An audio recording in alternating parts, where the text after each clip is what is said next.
Hello friends, welcome to my YouTube channel. तो friends, आज का हमारा वीडियो सीटेट पेपर 2 एसएसटी के लिए है। इस वीडियो में हम कुछ प्रीवियस ईयर के क्वेश्चन सॉल्व करेंगे।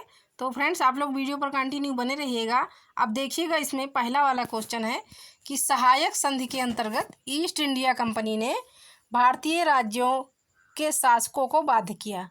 यानी सहायक संधि के अंतर्गत तो ईस्ट इंडिया कंपनी भारतीय शासकों को बाध्य क्यों किया, किस लिए किया?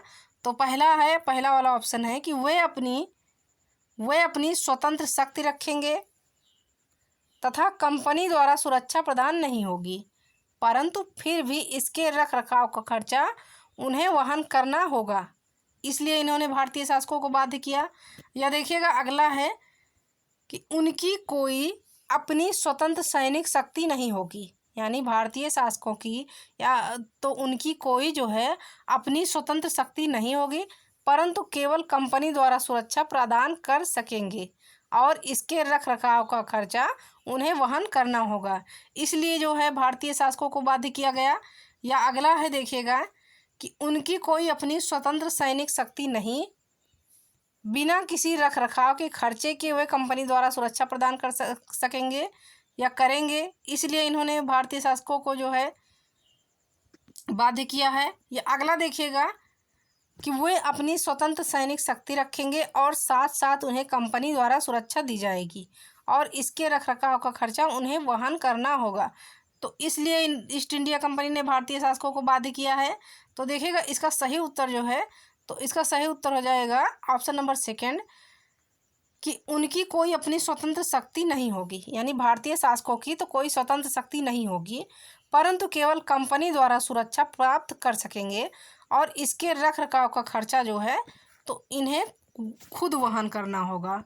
रख रखाव का खर्चा तो भारतीय शासकों को वहन करना होगा, तो सही उत्तर इसका हो जाएगा ऑप्शन नंबर सेकेंड।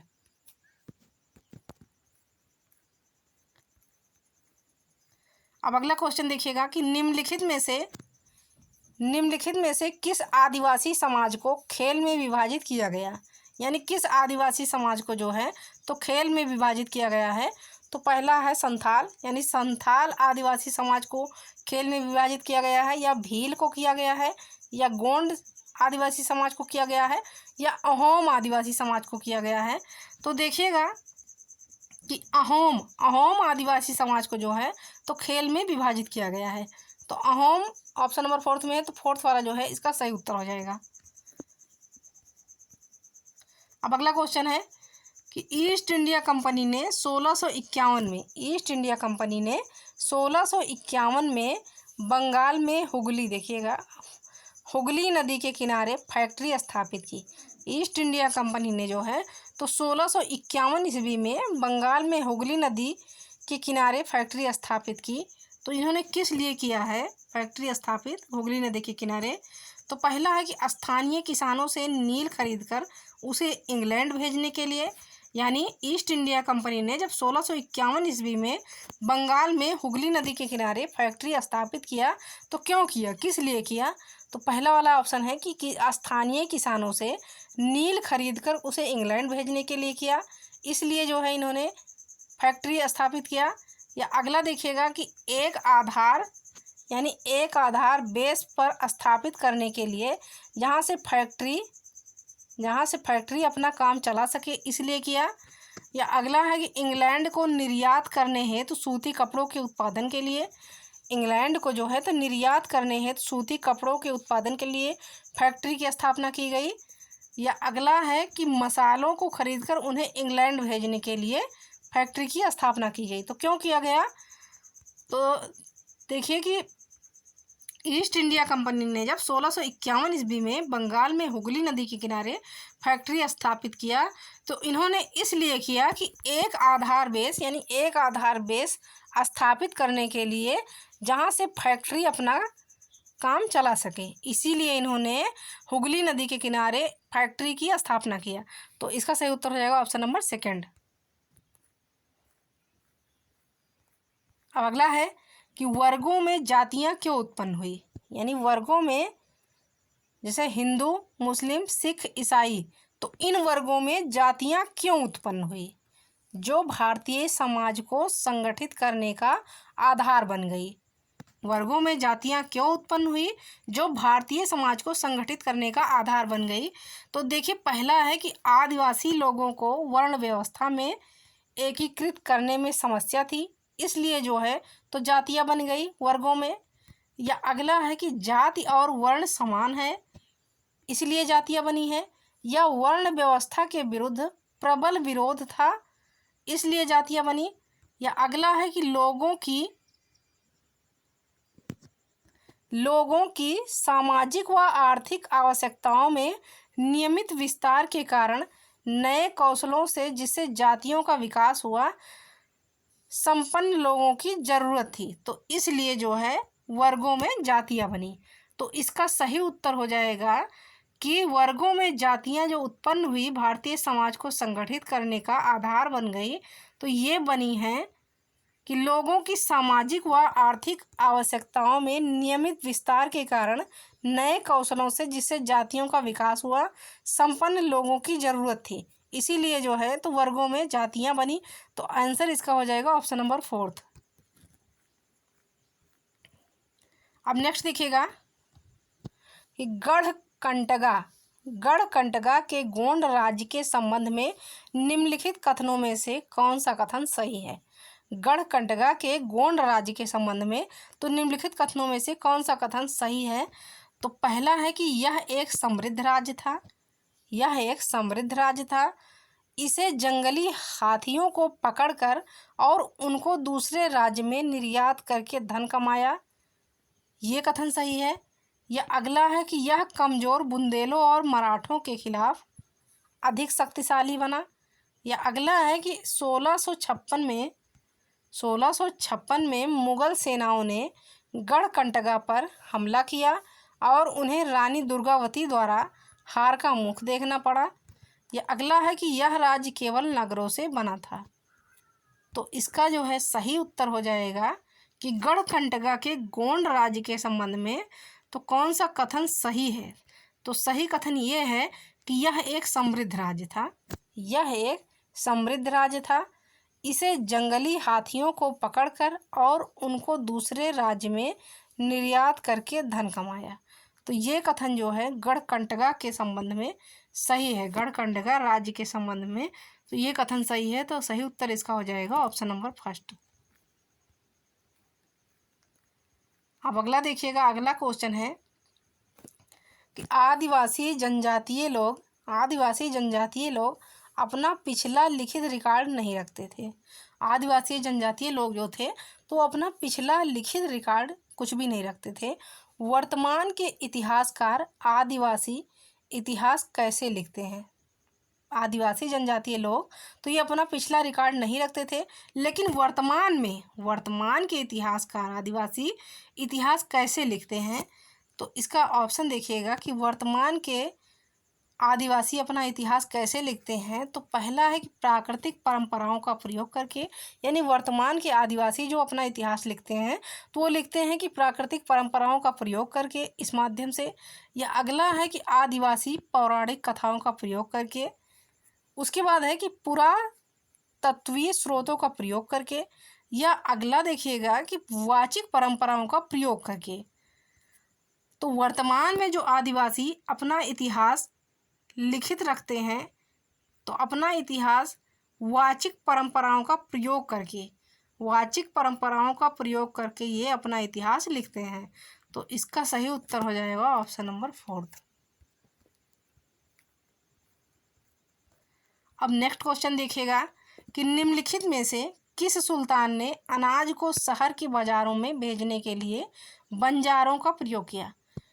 देखिए, निम्नलिखित में से किस सुल्तान ने अनाज को शहर के बाज़ारों में भेजने के लिए बंजारों का प्रयोग किया? तो बंजारों का प्रयोग किस सुल्तान ने किया है? कि मोहम्मद बिन तुगलक ने किया, या अलाउद्दीन खिलजी ने किया है, या बलबन ने किया है, या फिरोज शाह तुगलक ने किया है। तो बंजार एक जनजाति है। अब देखिएगा कि किस सुल्तान ने अनाज को शहर के बाज़ारों में भेजने के लिए बंजारों का प्रयोग किया? तो इसे किया है अलाउद्दीन खिलजी ने तो अनाज को शहर के बाज़ारों में भेजने के लिए बंजारों का प्रयोग किया है। तो उत्तर, इसका सही उत्तर हो जाएगा ऑप्शन नंबर सेकंड। अब अगला है कि बीदरी क्या है। अब देखिए बीदरी क्या है, बीदरी क्या था। बीदरी क्या था, तो बीदरी देखिएगा, बीदर में उत्पादित सूती कपड़े का एक प्रकार। उसके बाद है कि बीदर में उत्पादित तांबे के बर्तनों का एक प्रकार है। यानी बीदरी जो था तो ये बीदर में उत्पादित सूती कपड़े का एक प्रकार था, या बीदर में उत्पादित तांबे के बर्तनों का एक प्रकार। या अगला है कि बीदर के शिल्पकारों द्वारा तांबे और चांदी में किया गया जड़ाऊ काम था बीदर, या बीदर में उत्पादित रेशमी कपड़े का एक प्रकार था। तो बीदर जो था तो ये था कि बीदर में उत्पादित रेशमी कपड़ों का एक प्रकार था। तो इसका सही उत्तर हो जाएगा ऑप्शन नंबर फोर्थ। अब अगला क्वेश्चन देखिएगा। नेक्स्ट क्वेश्चन है कि बंगाल में डाट डाट प्रायः उन व्यक्तियों अथवा समूहों द्वारा मंदिरों और अन्य धार्मिक भवनों का निर्माण करवाया गया जो शक्तिशाली बने रहे थे। तो बंगाल में प्रायः उन व्यक्तियों अथवा समूहों द्वारा मंदिरों अथवा अन्य धार्मिक भवनों का निर्माण करवाया गया जो शक्तिशाली बने रहे थे।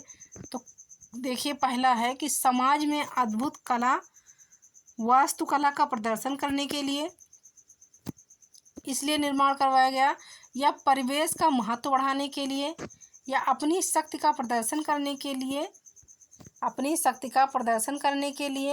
अपनी धर्मपरायणता घोषित करने तथा अनुयायी बनने के लिए, या अगला है कि यह सुनिश्चित करने के लिए कि उन्होंने अच्छे कर्म किए हैं इसलिए किया गया। तो देखिएगा कि बंगाल में प्रायः उन व्यक्तियों अथवा समूहों द्वारा मंदिरों और अन्य धार्मिक भवनों का निर्माण करवाया गया जो शक्तिशाली बने रहे थे। तो जो शक्तिशाली इसलिए बने रहे थे कि अपनी शक्ति का प्रदर्शन करने के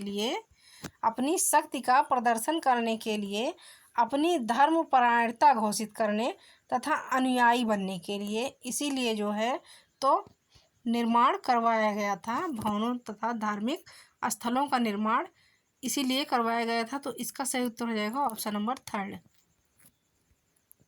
अब अगला क्वेश्चन देखिएगा कि सूफी संतों के मकबरे को कहा जाता है। सूफी संतों के मकबरे को क्या कहा जाता है। पहला है कि इबादत गाह, यानी सूफी संतों के मकबरे को कहा जाता है इबादत गाह, या दरगाह, या ईदगाह, या खानकाह। तो सूफी संतों के मकबरे को कहा जाता है दरगाह। दरगाह ऑप्शन नंबर सेकंड में है, तो इसका सेकंड वाला ऑप्शन जो है सही हो जाएगा। यानी सूफी संतों के मकबरे को कहा जाता है दरगाह। अब नेक्स्ट क्वेश्चन देखिएगा कि मणि ग्रामल और नानदेसी निम्नलिखित में से क्या थे। मणि ग्रामल और नानदेसी तो क्या थे, तो चोल शासन की प्रशासनिक इकाइयाँ थे, या ब्राह्मणों को ब्रह्मदेय के रूप में दिए गए प्रसिद्ध गांव थे, या चोल काल के प्रसिद्ध शहर थे, या दक्षिण भारत के प्रसिद्ध व्यापार संघ थे। तो मणि ग्रामल और नानदेसी जो थे तो ये दक्षिण भारत के प्रसिद्ध व्यापार संघ थे। तो इसका सही उत्तर हो जाएगा ऑप्शन नंबर फोर्थ। अगला क्वेश्चन देखिएगा। नेक्स्ट क्वेश्चन है कि निम्नलिखित में से कौन सा युग्म मुगल चारबाग का एक स्थल नहीं है। निम्नलिखित में से तो कौन सा युग्म जो है तो ये मुगल चारबाग का एक स्थल नहीं है। तो पहला है कि हुमायूं का मकबरा, यानी हुमायूं का मकबरा जो है तो ये मुगल चारबाग का एक स्थल नहीं है, या कुव्वत उल इस्लाम मस्जिद, या शालीमार बाग, या लाल महल बारी। तो इसका सही उत्तर हो जाएगा कि मुगल चारबाग का एक स्थल नहीं है। तो मुगल चारबाग का एक स्थल ये नहीं है कुव्वत उल इस्लाम मस्जिद। कुव्वत उल इस्लाम मस्जिद जो है तो ये मुगल चारबाग का एक स्थल नहीं है। इसका सही उत्तर हो जाएगा ऑप्शन नंबर सेकंड। अगला क्वेश्चन देखिए कि खालसा की स्थापना करने वाले निम्न में से कौन थे। खालसा पंथ की स्थापना करने वाले तो निम्नलिखित में से कौन थे, तो गुरु गोविंद सिंह थे, या गुरु तेग बहादुर सिंह थे, या गुरु नानक देव, या गुरु अंगद देव। तो खालसा पंथ की स्थापना यानी खालसा की स्थापना करने वाले गुरु गोविंद सिंह थे। खालसा पंथ की स्थापना तो गुरु गोविंद सिंह के द्वारा किया गया है। तो इसका सही उत्तर जाएगा ऑप्शन नंबर फर्स्ट। अब नेक्स्ट क्वेश्चन देखिएगा कि विश्व शांति का विचार किस मुगल शासक ने आगे बढ़ाया। तो विश्व शांति का देखिएगा कि विचार हुमायूं ने आगे बढ़ाया, यानी हुमायूं मुगल शासक ने आगे बढ़ाया, या जहांगीर ने आगे बढ़ाया, या अकबर ने, या शाहजहां ने। तो विश्व शांति का विचार जो है तो अकबर ने आगे बढ़ाया है। तो सही उत्तर इसका हो जाएगा ऑप्शन नंबर 3, यानी अकबर नामक शासक ने तो विश्व शांति का विचार आगे बढ़ाया है।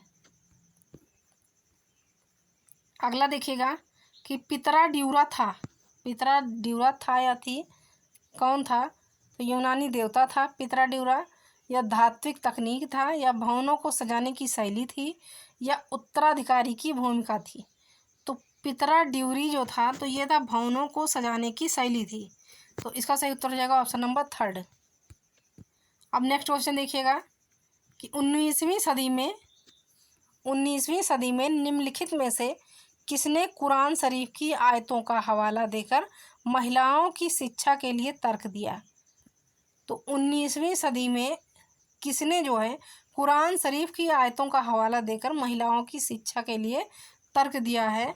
तो पहला है कि रुकैया सखावत हुसैन ने, यानी रुकैया सखावत हुसैन ने जो है तो कुरान शरीफ की आयतों का हवाला देकर महिलाओं की शिक्षा के लिए तर्क दिया, या मुमताज़ अली ने दिया है, या सैयद अहमद खान ने, या जियाउद्दीन बरनी ने।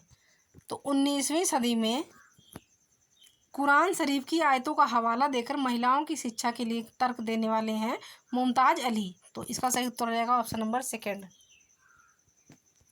अगला क्वेश्चन देखिएगा कि दिल्ली सल्तनत के सुल्तानों के लिए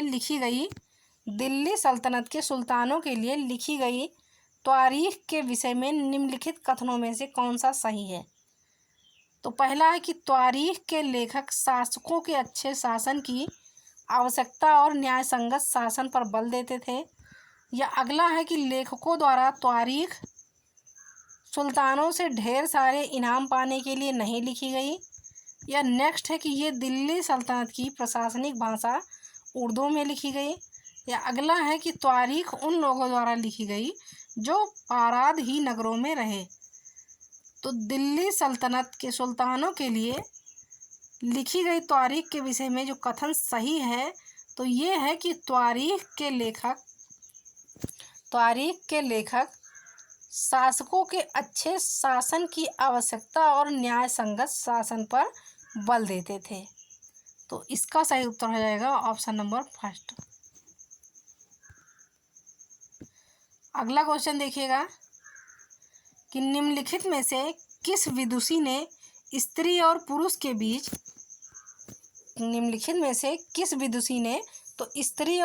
के बीच सामाजिक अंतरों की आलोचना पर आधारित पुस्तक स्त्री पुरुष तुलना का लेख किया था। तो किस विदुषी ने किया है स्त्री और पुरुषों के बीच तो सामाजिक अंतरों की आलोचना पर स्त्री पुरुष तुलना का लेखक किया था, आधारित पुस्तक पर इन्होंने स्त्री पुरुष तुलना का लेखक किया था। तो पहला है कि ताराबाई शिंदे ने, या राज सुंदरी देवी ने, या अगला है कि पंडिता रमाबाई ने, या नेक्स्ट है कि बेगम रुकैया ने। तो देखिएगा कि स्त्री और पुरुष तुलना का लेखन इसे किया है ताराबाई शिंदे ने। तो इसका सही उत्तर हो जाएगा ऑप्शन नंबर 1। अब नेक्स्ट देखिएगा, नेक्स्ट क्वेश्चन है कि निम्नलिखित में से किसने कहा था कि उच्च जातियों का उनकी भूमि पर कोई अधिकार नहीं है। यानी किसने कहा था कि उच्च जातियों का जो है तो उनकी भूमि पर कोई अधिकार नहीं है, क्योंकि वास्तव में भूमि का संबंध देशज लोगों से है, अर्थात तथा कथित निम्न जातियों से है। तो देखिएगा कि किसने कहा था कि उच्च जातियों का उनकी भूमि पर कोई अधिकार नहीं है, क्योंकि वास्तव में भूमि का संबंध जो है तो देशज लोगों से है, यानी जो देश में निवास कर रहे हैं, जिनको मौलिक अधिकार प्राप्त है, उन लोगों से है। तो देखिएगा कि किसने कहा था कि पहला है कि घासीदास ने, यानी घासीदास ने कहा है कि उनकी भूमि पर उच्च जातियों के लोगों का अधिकार नहीं है, या ज्योतिबा राव फुले ने कहा है, या अगला है कि श्री नारायण गुरु ने कहा है, या नेक्स्ट है कि हरिदास ठाकुर ने कहा है। तो ज्योतिबा राव फुले ने जो है कहा है कि उच्च जातियों के भूमि पर जो है इन्होंने ज्योतिबा राव फुले ने जो है तो इन्होंने कहा है कि उनकी भूमि पर उच्च जातियों का अधिकार नहीं है, यानी उच्च जातियों के लोगों का उनकी भूमि पर अधिकार नहीं है। तो इसे कहने वाले हैं ज्योतिराव फुले। तो इसका सही उत्तर हो जाएगा ऑप्शन नंबर सेकंड। अब अगला क्वेश्चन देखिएगा कि 19वीं शताब्दी के दौरान ज़्यादातर लोगों को लगता था कि शिक्षा से स्त्रियां बिगड़ जाएंगी। यानी 19वीं शताब्दी में तो ज़्यादातर लोगों को लगता था कि स्त्रियों को जब शिक्षा दी जाएगी तो वो बिगड़ जाएंगी। तो इसका देखिएगा, पहला वाला कथन है कि उपरोक्त वाक्य में बिगड़ जाना शब्द का संदर्भ अर्थ बताने वाला निम्नलिखित में से कौन सा कथन है। तो पहला है कि यह उन्हें और अधिक धन देगा, या शिक्षा के कारण उन्हें जो शक्ति मिलती है उसके कारण वे अपनी पारंपरिक भूमिकाओं से दूर हो जाती हैं, या नेक्स्ट है कि वे अपवित्र हो जाएंगी, यानी वो शिक्षा के कारण स्त्रियां तो अपवित्र हो जाएंगी, या अगला है कि स्त्रियां पुरुषों की तुलना में ज़्यादा बिगड़ी हुई थी। ये कथन सही है। तो इसका देखिएगा सही उत्तर हो जाएगा कि शिक्षा के कारण उन्हें जो शक्ति मिलती उसके कारण वे अपनी पारंपरिक भूमिकाओं से दूर हो जाएंगे। तो इसका सही उत्तर यही हो जाएगा कि शिक्षा के कारण जो है तो उन्हें शक्ति मिलेगी तथा वे पारंपरिक रीत रिवाजों पारंपरिक भूमिकाओं से दूर हो जाएंगी, क्योंकि उनके अंदर जो है तो अंधविश्वास नहीं रहेगा। तो यही जो है इसका सही उत्तर हो जाएगा ऑप्शन नंबर सेकंड। अब अगला क्वेश्चन देखिएगा कि रालेट अधिनियम 1919 का विरोध किया गया था क्योंकि। तो रालेट अधिनियम 1919 का विरोध क्यों किया गया कि इसने मुसलमानों के लिए पृथक निर्वाचन क्षेत्रों का अधिकार प्रदान किया था, इसीलिए रालेट अधिनियम 1919 का विरोध किया गया। या अगला देखिएगा कि प्रांतों में द्वैध शासन लागू किया गया, प्रांतों में जो है तो द्वैध शासन लागू किया गया था। या अगला है कि इसने भारतीयों के हथियार रखने पर रोक लगाई थी। या नेक्स्ट देखिएगा कि इसने अभिव्यक्ति की स्वतंत्रता जैसे मौलिक अधिकारों पर अंकुश लगाया था तथा पुलिस को और अधिक अधिकार दिए थे।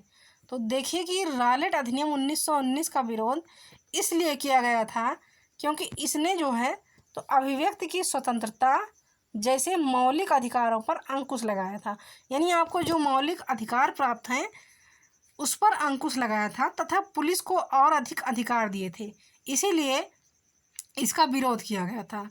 तो सही उत्तर इसका हो जाएगा ऑप्शन नंबर फोर्थ।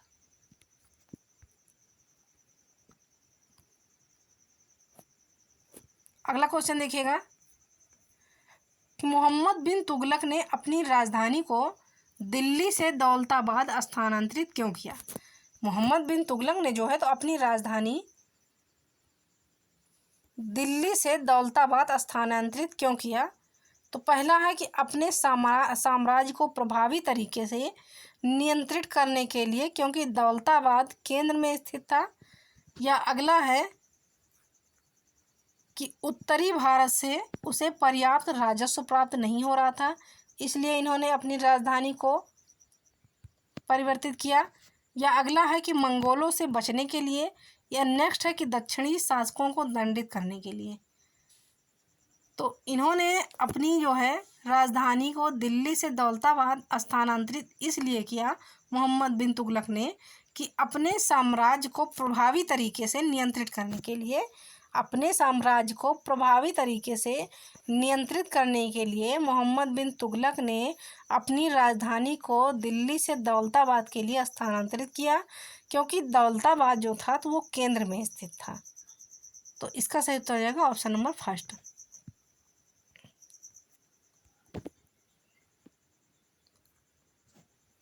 अगला क्वेश्चन देखिएगा कि कांग्रेस द्वारा पारित पूर्ण स्वराज 1929 के लिए संघर्ष की प्रस्तावना के बाद डाट को स्वतंत्रता दिवस मनाया गया। कांग्रेस द्वारा पारित पूर्ण स्वराज 1929 के लिए तो संघर्ष की प्रस्तावना के बाद डॉट डॉट को स्वतंत्रता दिवस मनाया गया। तो पहला है कि 15 अगस्त 1930 को, या 26 जनवरी 1930 को, या 1 जनवरी 1930 को, या 2 अक्टूबर 1930 को। तो इसका सही उत्तर हो जाएगा ऑप्शन नंबर सेकंड कि 26 जनवरी 1930 को। 26 जनवरी 1930 को स्वतंत्रता दिवस मनाया गया, यानी 1929 के लिए संघर्ष की प्रस्तावना के बाद तो 26 जनवरी 1930 को स्वतंत्रता दिवस मनाया गया।